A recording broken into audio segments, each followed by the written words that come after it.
Good morning, good afternoon, or good evening for you. Today is January 2nd, 2026. We have a reading from the second chapter in the Gospel according to Matthew. As always, following the daily reading plan. Second chapter. Visitors from the East. Jesus was born in Bethlehem in Judea, during the reign of King Herod.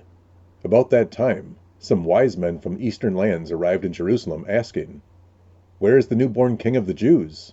We saw his star as it rose, and we have come to worship him." King Herod was deeply disturbed when he heard this, as was everyone in Jerusalem. He called a meeting of the leading priests and teachers of religious law and asked, "Where is the Messiah supposed to be born?" "In Bethlehem, in Judea," they said, "for this is what the prophet wrote. And you, O Bethlehem, in the land of Judah, are not least among the ruling cities of Judah, for a ruler will come from you, who will be the shepherd for my people Israel." Then Herod called for a private meeting with the wise men, and he learned from them that the time when the first star appeared. Then he told them, "Go to Bethlehem and search carefully for the child, and when you find him, come back and tell me so that I can go and worship him too."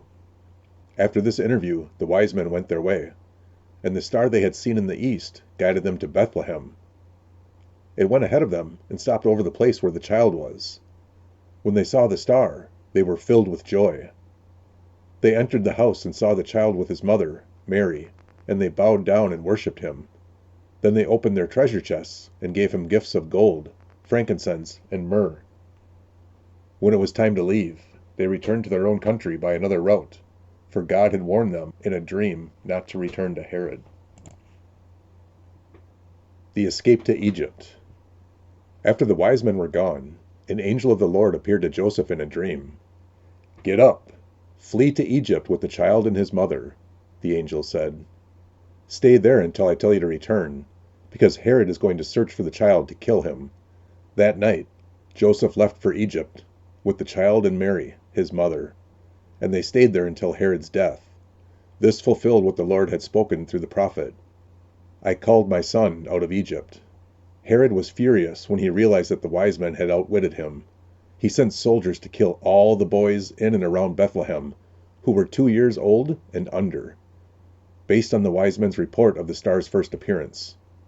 Herod's brutal action fulfilled what God had spoken through the prophet Jeremiah. A cry was heard in Ramah, weeping in great mourning. Rachel weeps for her children, refusing to be comforted, for they are dead. The return to Nazareth. When Herod died, an angel of the Lord appeared in a dream to Joseph in Egypt. "Get up," the angel said. "Take the child and his mother back to the land of Israel, because those who are trying to kill the child are dead." So Joseph got up and returned to the land of Israel with Jesus and his mother. But when he learned that the new ruler of Judea was Herod's son Archelaus, he was afraid to go there. Then, after being warned in a dream, he left for the region of Galilee. So the family went and lived in a town called Nazareth. This fulfilled what the prophets had said. He will be called a Nazarene. This wraps up chapter 2, the Gospel according to Matthew. Take care, and God bless.